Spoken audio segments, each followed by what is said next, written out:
Hi കൂട്ടുകാരെ, ഇന്ന് അയിലമീൻ കിട്ടിയിട്ടുണ്ട്. അയിലമീൻ നമുക്ക് വെട്ടിക്കഴുകി വൃത്തിയാക്കി കൊണ്ടുവരാം. അയിലമീൻ ഞാൻ മുളക് പൊടിയിട്ട മീൻ കറിയാണ് ഉണ്ടാക്കുന്നത്. അതിനുവേണ്ടി ഞാൻ മൺചട്ടി അടപ്പേ വെച്ച് കൊടുത്തിട്ടുണ്ട്. മൺചട്ടി ചൂടായി വന്നപ്പോൾ അതിനകത്തോട്ട് ഒരു 2 ടീസ്പൂൺ എണ്ണ ഒഴിച്ചു കൊടുത്തു. എണ്ണ ചൂടായി വന്നപ്പോഴത്തേക്ക് അതിനകത്ത് ഒരു ടീസ്പൂൺ കടുക് കൂടി ഇട്ട് കൊടുക്കുന്നുണ്ട്. കടുവെല്ലാം പൊട്ടി വന്നപ്പോഴത്തേക്ക് ഒരു 1/2 ടീസ്പൂൺ ഉലുവ കൂടി ഇട്ട് കൊടുക്കാം. ആ ഉലുവയും കൂടെ ഒന്ന് മൂത്ത് വരട്ടെ. ഉലുവ പൊടി ഇട്ടാലും മതി. ഇപ്പം മുഴുവനാണ് എൻ്റെ കയ്യിൽ ഇരുന്നത്, അതുകൊണ്ട് അതിട്ട്. പിന്നെ ഒരു 2 തണ്ട് കരിയാപ്പില കൂടി ഇട്ട് കൊടുത്തു.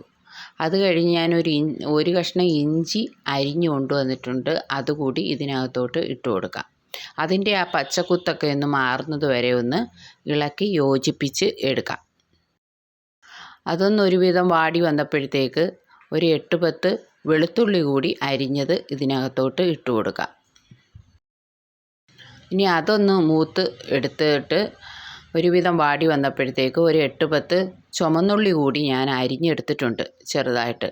അതുകൂടി ഈ ഇഞ്ചിയുടെയും വെളുത്തുള്ളിയുടെയും കൂടെ ഇട്ട് മൂപ്പിച്ച് എടുക്കാം. അതൊന്ന് മൂത്ത് വന്നപ്പോഴത്തേക്ക് അതിനകത്ത് ഒരു 1/2 ടീസ്പൂൺ മഞ്ഞൾപ്പൊടി കൂടി ഇട്ട് കൊടുത്ത് അതൊന്ന് മൂപ്പിച്ചെടുത്തിട്ട് ഒരു 3 ടീസ്പൂൺ മുളക് പൊടി കൂടി ഞാൻ ചേർത്ത് കൊടുക്കുന്നുണ്ട്. അതിൻ്റെ പച്ചമണം മാറുന്നത് വരെ ഒന്ന് ഇളക്കി യോജിപ്പിച്ചിട്ട് കുറച്ച് പുളി ഞാൻ വെള്ളത്തിലിട്ട് വെച്ചിട്ടുണ്ടായിരുന്നു, അതുകൂടി ഇട്ട് കൊടുക്കാം. ഇനി ഈ അരപ്പ് ചുവന തിളച്ച് വരട്ടെ. അപ്പം അതിന് നമ്മൾ ഉപ്പൊന്നും ഇട്ട് കൊടുത്തിട്ടില്ലായിരുന്നു. അതിനകത്തോട്ട് ഒരു 1.5 ടീസ്പൂൺ ഉപ്പ് പൊടി കൂടി ഞാൻ ഇട്ട് കൊടുക്കുന്നുണ്ട്.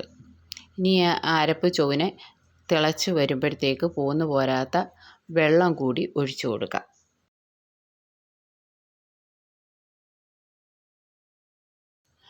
ഇനി ഈ വെള്ളവും അരപ്പും കൂടെ ചുവനെ തിളച്ച് വരുമ്പോഴത്തേക്ക് മീൻ വെട്ടിക്കഴുകി വെച്ചിരിക്കുന്നത് അത് ഒന്നും കൂടെ ഒക്കെ കഴുകി വൃത്തിയാക്കി കൊണ്ടുവന്ന് ഈ തിളച്ച് വന്ന അരപ്പിലേക്ക് ഇട്ട് കൊടുക്കാം.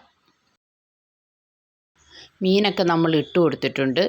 ഇനി അതൊന്ന് ചുറ്റി കറക്കി വെച്ചിട്ട് അത് അടച്ച് വെച്ച് വേവിച്ച് എടുക്കാം. അപ്പം നമ്മുടെ മീൻകറിയൊക്കെ ഇവിടെ ഏകദേശം വെന്ത് വന്നിട്ടുണ്ട്. ഇനി ഉപ്പും പുളിയൊക്കെ ഉണ്ടോ എന്ന് നോക്കട്ടെ. ഉപ്പും പുളിയൊക്കെ ഉണ്ട്. ഇനി നമുക്ക് ഇതിനകത്തോട്ട് കുറച്ച് പച്ച വെളിച്ചെണ്ണ ഒഴിച്ചു കൊടുക്കാം. അത് കഴിഞ്ഞ് ഒരു 2 തണ്ട് കരിയാപ്പില കൂടി ഇട്ട് കൊടുക്കാം. എന്നിട്ട് ഒരു 5 മിനിറ്റ് നേരത്തേക്ക് ഇത് അടച്ചു വെച്ചിട്ട് നമുക്ക് ഉപയോഗിക്കാം.